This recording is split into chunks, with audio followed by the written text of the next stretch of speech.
नमस्कार, हरियाणा वेव्स में आपका स्वागत है। आदमपुर उपचुनाव जो हर रोज गर्माहट पकड़ता जा रहा है, पूरे हरियाणा में ही नहीं पूरे हिंदुस्तान की नज़र जिसके ऊपर है। तो आज हमारे साथ हैं जयप्रकाश उर्फ जेपी जी, जो पहले एमएलए और एमपी रह चुके हैं। जी नमस्कार जी। उपचुनाव जैसे जैसे नज़दीक लगता जा रहा है जी, सभी पार्टियां अपनी रणनीतियां चेंज करती जा रही हैं। तो आप जिस तरह से हल्के में घूम रहे हैं, तो आपको कैसा माहौल लग रहा है, लोगों का कैसा रुझान दिख रहा है? देखिए, मैंने 2009, 2014, 2019 के रिजल्ट देखे हैं, तो यहाँ कांग्रेस पार्टी कभी कमज़ोर नहीं रही। 2009 में भी मैं ही चुनाव लड़ रहा था कुलदीप के खिलाफ, तो हम मात्र 5800 वोट से आ रहे थे। और 2014 में पार्टी ने थोड़ा सा कमज़ोर कैंडिडेट दे दिया, तो उसकी वजह से कुलदीप बिश्नोई जीत गया। वरना 2016 में इसने खुद ने कांग्रेस ज्वाइन कर ली, फिर कांग्रेस के नाम से ही फिर 2019 में चुनाव जीता। तो कांग्रेस की परफॉर्मेंस यहाँ बहुत अच्छी रही। ये वोट किसी व्यक्ति विशेष के नहीं थे, ये वोट कांग्रेस पार्टी के नाम से थे। तो इसलिए कांग्रेस पार्टी यहाँ बहुत मजबूत है। और कांग्रेस पार्टी ने जिस तरह की अब स्ट्रेटजी अपनाई है, अब देखिए हमारे हर विधायक, हर पार्टी का नेता, हर कार्यकर्ता, बल्कि हरियाणा प्रदेश का हर नागरिक ये चाहता है कि यहाँ भारतीय जनता पार्टी जाए और कांग्रेस की सरकार आए। तो उस नारे को लेकर के यही नहीं पता कि यमुनानगर से लेकर के पंचकुला कालका से लेकर के होडल पलवल से लेकर के हर व्यक्ति आदमपुर के हर घर की दहलीज को चौखट को खटखटा रहा है कि भाई किसी तरीके से हरियाणा बचाना है, हरियाणा का बेहाली से पीछा छुटवाना है। तो कांग्रेस पार्टी को वोट दो और बीजेपी को छोड़ दो। एक बयान आया था जी अभय चौटाला जी का, भाई बीजेपी को जिताने के लिए ना कांग्रेस पार्टी जेपी को वोट दे रही है, वो टिकट दे रही है।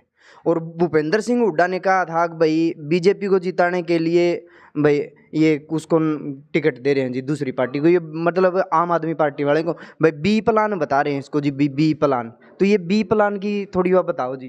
देखिए, मैं तो एक ही बात कहना चाहूँगा कि आज कांग्रेस पार्टी का चुनाव प्रचार भी वोटों में भी कांग्रेस बहुत आगे है।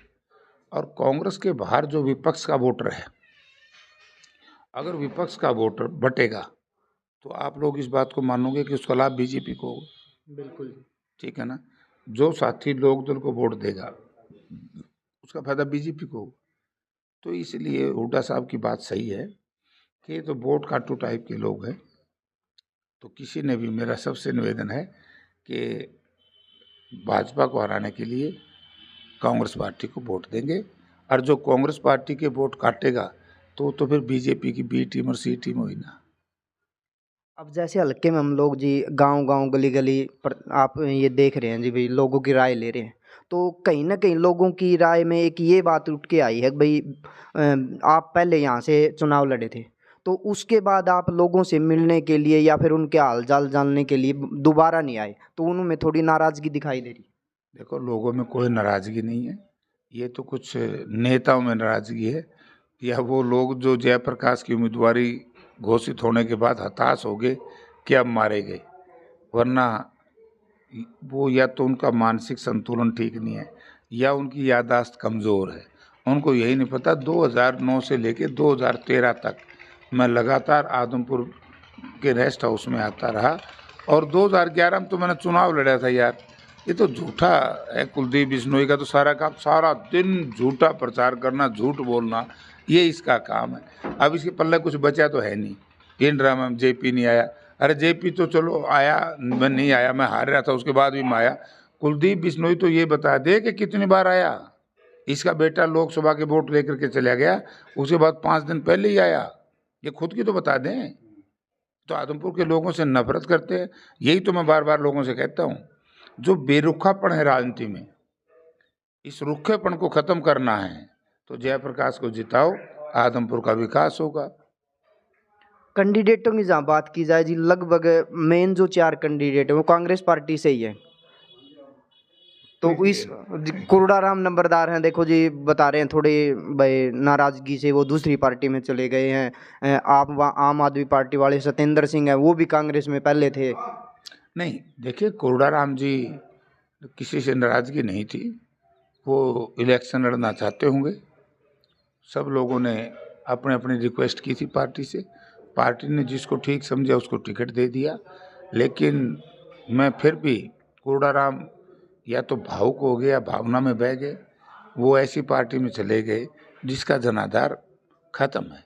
तो इसलिए मैं चाहूँगा कि मैं चुनाव जीतने के बाद भी कोडाराम जी को वापस कांग्रेस में लेने का प्रयास करूँगा।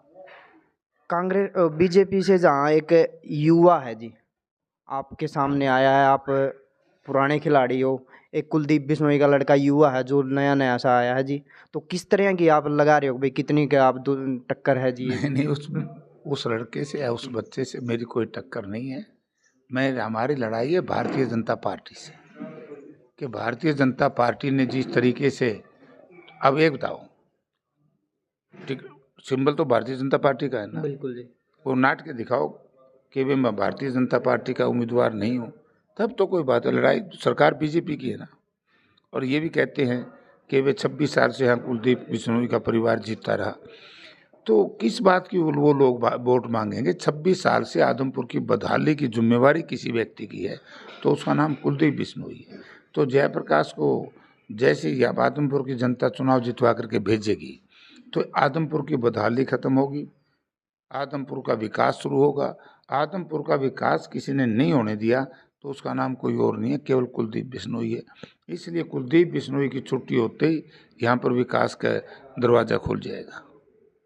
एक लास्ट सवाल है जी, जहाँ तक हमें सुना है भाई जयप्रकाश एक हुक्म का इक्का रखते हैं, तो उसका क्या राज है जी, वो बता दे जी। तो राजनीति है, जयप्रकाश के ऊपर लोगों ने विश्वास है, जयप्रकाश के ऊपर किसी प्रकार का दाग नहीं है। और जो ये परिवार हैं तो दागी है, बागी हैं, ढोंगी हैं। मतलब लास्ट एक बताते हैं भाई, कोई ऐसी चीज है भाई जो जयप्रकाश जी इस इलेक्शन में लेके आएंगे, वो हुक्म का इक्का, उसकी थोड़ी सी डिटेल बता दो जी। नहीं, डिटेल क्या है यार, लोग वोट देंगे। कांग्रेस पार्टी में आस्था है, चौधरी भूपेंद्र सिंह हुड्डा को लोग मुख्यमंत्री देखना चाहते हैं। चौधरी उदयभान ने जिस दिन से कांग्रेस पार्टी की बागडोर संभाली है उस दिन से बड़ा भारी बदलाव है।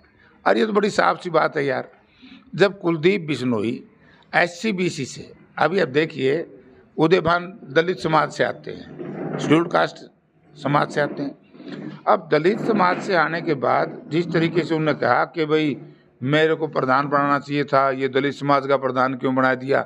भाई दलित समाज की 22% वोट है। अब 22% वोट को पार्टी नाराज कैसे कर सकती है? और अब कुलदीप बिश्नोई क्यों दलितों के बीच में जाकर के वोट मांगता है? या तो वो भी ये निर्णय ले ले कि मैंने दलित का वोट नहीं चाहिए, मैंने शेड्यूल्ड कास्ट का वोट नहीं चाहिए। ये तो थूक के चाटने वाली बार करता है यार, इसकी क्यों चर्चा करो, कोई फायदा नहीं है। लोगों ने इस परिवार को अब की बार रिजेक्ट कर दिया। धन्यवाद।